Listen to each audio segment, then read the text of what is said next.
notën 0 në gjeografi, por sensi i realitetit do të kishte vënë notën 10, thot ai. Por ja që koha e deshi, fati ynë i madh e deshi, që në këtë shesh të Skënderbeut, Kërthiz, e Mëmdheu dhe Xhevahir i kryeqytetit tonë evropian, i lëmuar si një gur që ka rënë nga yjet dhe i panë si një det i lundruar nga historia, ne të kemi shansin historik që të hedhim hapin përfundimtar drejt bashkimit me Europën dhe ndarjes pa kthim me Azinë. Për ne, sot këtu, përfaqësuesit dhe përfaqësueset e popullit socialist dhe progresist Shqipërisë, nis e përpjeta e fundit drejt Europës dhe fundi i historisë sonë jashtë saj. Përpara nesh është vetëm një datë, 11 maj, e afërt sa 30 mëngjese, dhe pas saj është vetëm një mandat, i gjatë sa 4 vjetë, për ta fituar bastin historik me Europën për Shqipërinë dhe me Shqipërinë për Europën.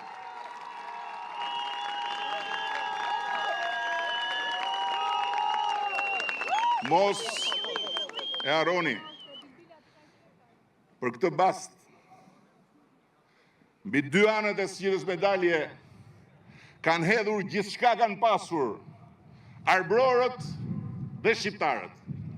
që kurse mbi dheun e këtij kontinenti u dëshmua zëshëm në mes të Europës Adriatike, në Dalmaci, ajo që atë Gjergj Fishta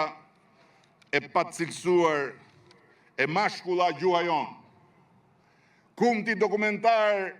i kësaj ngjarjeje që është pak e përfolur, ka ngjyrime epike për të mos thënë biblike. Gjatë një muaji korrik të vitit të harruar 1284, një dikush i ka lënë kujtesës së shkruar europiane këtë kumt. Dëgjova një zë gjëmues mbi male në gjuhën arbrore. Audivi unam vocem clamantem in monte in lingua albanesca.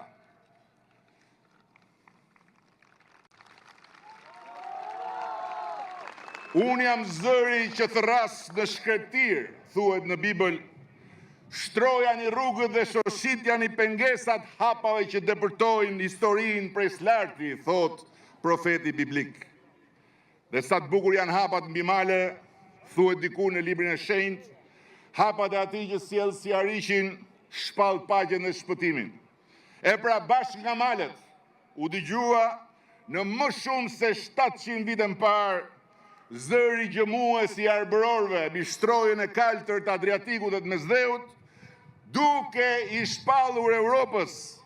se ata ishin pema e lashtë e kopshtit saj dhe filizi gjithmonë i njom mes kombeve të saj të plakura.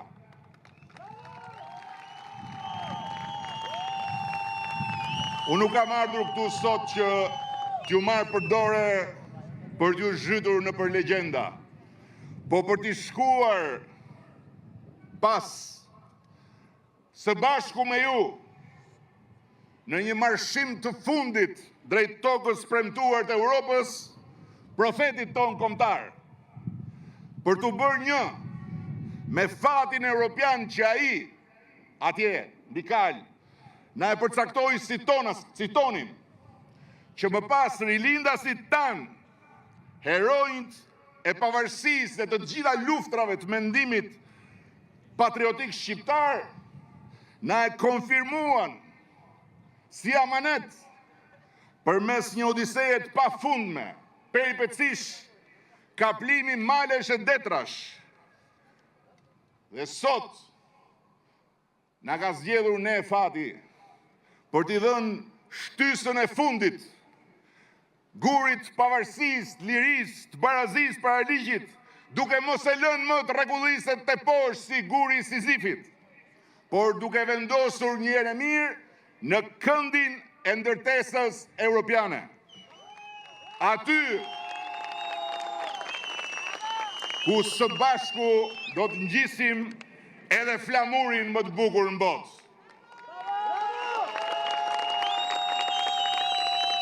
Po ta mendosh, nuk kanë Ballkan një popull të dytë si arbrori, si shqiptari, që në shekujt pasosur dhe raskapitës të jetë ngulur si një asket në majt një shkëmbi për të mbjetuar gjithë shkaje dhe gjithë kujt, shpesh kundër çdo parashikimi. Prandaj dhe nuk kanë Ballkan një kom tjetër më të njësuar me ndjenjën e përkatësisë ndaj Europës, asaj Europe ku siç e shkruan rilindasit mbi flamurin e profecisë son kombëtare, dielli lind andej nga perëndon se sa ky kom, se sa ky popull. Duke ju dhënë e tëra pikërisht asaj Europe dhe duke u ndjerë saja në të gjithë tërësinë e vet, paçka se në sa shumë e shumë kohëra Europa nuk e ndjeu të sajën, Arbëria, Shqipëria ka mundur të fsheh brenda vetes në shekuj thelbin e vet perëndimor, ta ruaj atë përgjatë çdo persekutimi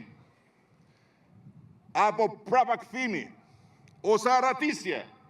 drejt